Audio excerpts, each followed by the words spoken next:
یہ بتائیے گا ہمارے یہاں نزلے زکام کو بڑا معمولی لیا جاتا ہے. یہ تو خیر کووڈ کے بعد لوگوں کو تھوڑی بہت اویئرنیس ہو گئی ہے کہ آپ نے ڈسٹینس رکھنا ہے, آپ نے میڈیسن لینی ہے, لیکن کھانسی کو بھی بڑا معمولی لیا جاتا ہے.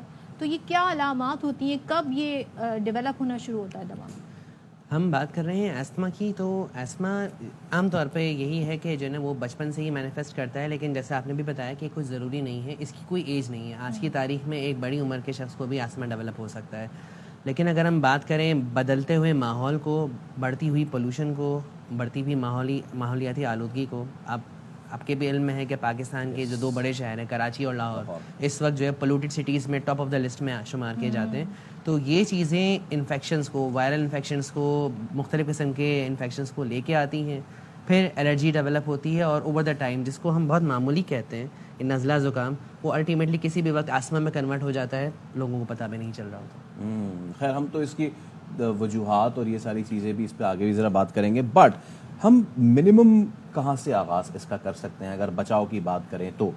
دواؤں اور اس پہ آنے سے پہلے ہم کئی لوگ جو ہے نا, ہمارے ایک تو مذاق کلچر بہت ہوتا ہے, کوئی ایک جس کو یہ اویئرنیس ہو جاتی ہے, وہ اگر بائک پہ جا رہا ہے تو وہ ماسک لا کے جا رہا ہوتا ہے, لوگ مذاق اڑاتے ہیں کہ یہ ماسک لا کے جا رہا ہے. Can we start with this pair minimum? ہم رسک فیکٹر سے سٹارٹ کر سکتے ہیں, اور رسک فیکٹرز کو اگین ہم 2 کیٹیگریز میں ڈیوائڈ کر دیتے ہیں, ایک بچوں کے لیے, ایک بڑوں کے لیے. تو اگر ہم بچوں کے رسک فیکٹر سے سٹارٹ کریں تو سب سے پہلی جو رسک فیکٹر بچوں کے حوالے سے ہوتا ہے وہ ہوتا ہے جب ماں کی کوکھ میں ہوتا ہے بچہ, اس وقت ماں سگریٹ پی رہی ہو یا پھر ماں کے سامنے کوئی سگریٹ پی رہا ہو, جسے ہم ایکٹیو اسموکنگ یا پھر سیکنڈ ہینڈ اسموکنگ, تو وہ اسموک ایکسپوجر سب سے پہلا رسک فیکٹر بن جاتا ہے بچے کے دنیا میں آنے کے بعد ایستما کے لیے پرون ہونے کو. ایک فیملی ہسٹری ہوتی ہے کہ فیملی میں دادا کو, نانا کو, ابا کو, اماں کو, ان لوگوں کو جنہیں ایستما ہوتا ہے تو وہ ورثے میں ملتا ہے. ٹینڈنسی ہوتی ہے, پھر ہم کچھ اور چیزوں سے اس کو بڑھا دیتے ہیں. ان چیزوں میں ہاؤس ڈسٹ مائٹس ہوتی ہیں, ہمارے پاس کارپیٹس ہیں, ہمارے پاس بیڈ شیٹس ہیں, کرٹنز ہیں, اس پہ ڈسٹ یوزلی ایکیومولیٹ ہوتی ہے. پھر ہم بچوں کو اسٹف ٹوائز پرووائڈ کرتے ہیں, ٹیڈیز اور اس طرح کی چیزیں, تو اس پہ ڈسٹ ٹریپ ہوتی ہے, بچہ اس کو گلے بھی لگا رہا ہوتا ہے, یہ ساری چیزیں کر رہا ہوتا ہے. تو اس سے ایکسپوز ہو کے اس میں یہ الرجیز ڈیولپ ہوتی ہیں. پلس سونے پہ سہاگا ہو گیا ہے کہ ہم آج کل بہت سارے گھروں میں آپ نے دیکھا ہوگا بلیاں, کتے, طوطے, یہ بچے پال رہے ہوتے ہیں, ان کو گلے لگا رہے ہوتے ہیں. تو یہ جو اینیمل فرز ہوتے ہیں یہ بہت اسٹرانگ الرجک ٹینڈنسی رکھتے ہیں, ان سے ایکسپوز ہو کے بہت سارے بچے ہمارے پاس پریکٹس میں آتے ہیں جن کو ایستما ڈیولپ ہو جاتا ہے. پھر آ جاتے ہیں ہم تھوڑا مڈل ایج کی طرف. تو مڈل ایج میں ہمارے پاس جہاں پہ فیملی ٹینڈنسی اور ساری چیزیں ہو گئیں, وہاں پہ environmental exposure to the pollution plus جس کا آپ نے تذکرہ کیا کہ اسموکنگ, پھر اسموکنگ کی ماڈیفائڈ فارم آج کل آ گئی جسے ہم ویپ کہتے ہیں, اور وہ ویپ کرنا ایک فیشن سمجھتے ہیں, اور انفارچونیٹلی ہمارے پاس ہارمفل بھی نہیں ہے, بہت ایک آلٹرنیٹ ہے. ایگزیکٹلی, اس کو آلٹرنیٹ کا نام دے کے جو ہے نا وہ کرتے ہیں, اور انفارچونیٹلی ہمارے پاس اس کی کوئی لیجسلیشن نہیں ہے. سگریٹ کو تو ہم نے مان لیا کہ نقصان دہ ہے, تو سگریٹ کے اوپر ٹیکسز لگا کے اس کے ریٹس بڑھا دیے گئے کہ اس کی کنزمپشن کم ہو, لیکن اس کے اوپر کوئی لیجسلیشن نہیں ہے. بلکہ بہت ساری جگہوں پہ اوپنلی یہ ویپ کے آپ کے سینٹرز ملیں گے, شاپس ملیں گے, جہاں پہ ینگ جنریشن سب سے زیادہ انوالو ہو کے ویپ کر رہی ہوتی ہے. اور اب وہ اٹھ کے ہمارے پاس سانس کے مسائل, دمے کے مسائل, کھانسی, کرونک کف, ان سارے مسائل کے ساتھ ہمارے پاس آ رہی ہے, اور ایکسیپٹنس بھی نہیں ہے ہمارے پاس ان چیزوں کی. پھر آ جاتے ہیں تھوڑی سی اور ایلڈر ایج کی طرف, تو آکیوپیشن ہمارے پاس بہت سارے ہیں جو ان چیزوں سے آپ کو پرون کر دیتے ہیں. فار ایگزامپل فلور ملرز, آٹے کی چکی میں کام کرنے والے, جو روئی کے کارخانوں میں کام کرتے ہیں, کیمیکل فیکٹریز ہیں, کیمیکل جو پولوشن اور یہ ریفائنریز ہیں, تو جو وہاں پہ کام کر رہے ہوتے ہیں ان کی انیشیل اسکریننگ تو ہوتی ہے ہائر کرنے سے پہلے, لیکن پھر اوور دا ٹائم ان کی فالو اپ جو ہے وہ کم ہی جگہوں پہ ہو رہی ہوتی ہے جو پروٹوکولس کو فالو کرتے ہیں.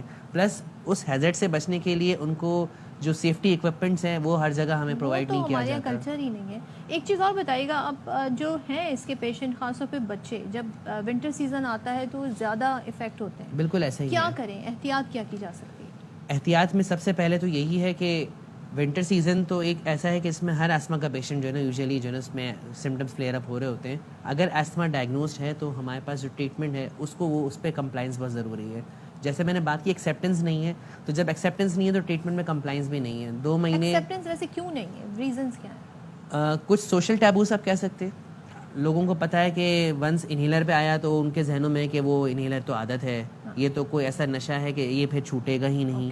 اور بہت سارے لوگوں نے بہت دقیانوسی جو پرانے زمانے سے چلتی آ رہی ہے باتیں, اس کو انہوں نے ذہن میں بٹھایا ہوا ہے کہ نہیں یہ اس کا سلوشن نہیں ہو سکتا, آپ کوئی اور سلوشن دے دیں. بہت سارے پیرنٹس ایستما کے نام سے گھبرا جاتے ہیں, ان کو ہم کہتے ہیں ایستما ہے تو وہ کہتے ہیں نہیں ڈاکٹر صاحب کچھ اور ہوگا, ایستما نہیں ہوگا. پھر وہ دوسری جگہ سے الرجی کا نام سن کے تھوڑا سا ریلیکس ہو جاتے ہیں کہ اچھا الرجی ہے پھر ٹھیک ہے, لیکن ایکچولی ایستما اور الرجی کو دو الگ الگ چیزیں نہیں ہیں, وہ ایک ہی چیزوں کا ایک ہی اسپیکٹرم ہے بیسیکلی. اور جب ان کو الرجی کہتے ہیں تو چلو ٹھیک ہے, پھر جب انہیلرس پہ بات آتی ہے تو نہیں ڈاکٹر صاحب ہم نیبولائز کر لیں گے, انہیلر آپ پلیز ہمیں نہ پرسکرائب کریں, جبکہ سب سے زیادہ افیکٹو موڈ آف ٹریٹمنٹ یہی ہے. اور جو ہم بچاؤ کر سکتے ہیں, جو رسک فیکٹرز میں نے نام لیے, ہم گھر کے اندر کلیننگ کریں, بیڈ شیٹس کو ریگولرلی ہر دن میں 2 سے 3 دفعہ ویک کے اندر ہم اس کو چینج کر دیں. یہ جو اسٹف ٹوائز ہیں اس سے بچوں کو دور رکھیں. کارپیٹس ہٹا دیں جو فکس کارپیٹس ہیں, اس کی جگہ میٹس رکھ سکتے ہیں قالین جو کہ واشیبل ہوتے ہیں. ڈاکٹر صاحب یہ ریورسیبل ہے یا پھر یہ صرف اس کو روک سکتے ہیں؟ یہ کنٹرولبل ہے, یہ کیوریبل نہیں ہے. اور کنٹرولبل ٹو دی ایکسٹینٹ کہ جس کو ہے اس کو پتہ بھی نہیں ہو شاید کہ مجھے ایستما ہے, وہ اپنی روٹین ایکٹیویٹی پہ آ جاتا ہے. بس کچھ شرائط ہیں, شرائط میں پریونشن ہے وچ از بیٹر دین کیور, اور اس کے ساتھ انہیلرز ہیں. اگر وہ ہے ایسمیٹک اور وہ انہیلر ریگولر یوز کرے تو بالکل وہ نارمل انسان کی طرح جو ہے نا اپنے ایکٹیویٹیز کر پاتا ہے. اب ہمارے کراچی لاہور کی جو ایئر کوالٹی انڈیکس آ رہے ہیں, تو کیا یہ جو ایئر پیوریفائر ہوتے ہیں یا ہیومیڈیفائر ہوتے ہیں یہ یوز کیے جا سکتے ہیں؟ کسی حد تک اس کا افیکٹ ہے, لیکن بہت زیادہ نہیں ہے. جو مین اگر وہ ڈیولپ ہو چکا ہے تو اس میں تو ٹریٹمنٹ ہی ہے, اور اگر نہیں ڈیولپ ہوا ہے prevention for sake of prevention, تو سب سے پہلے جو انڈور الرجنز ہیں نا اس کو کور کریں, کیونکہ اگر انڈور کو کور کر لیں تو آؤٹ ڈور تو پھر آگے جا کے بات آتی ہے, وہ اتنا نہیں بھی افیکٹ کریں گے. انڈور سب سے زیادہ انسان جو ہے نا افیکٹ ہوتا ہے ان سے. ٹھیک ہے, thank you so much doctor Waqas Rasheed Sahab, بہت اچھی آپ سے مفید گفتگو رہی, اور ظاہر ہم نے کوشش کی کہ ہر پہلو اس حوالے سے کور کریں اور آپ تک یہ انفارمیشن پہنچائیں.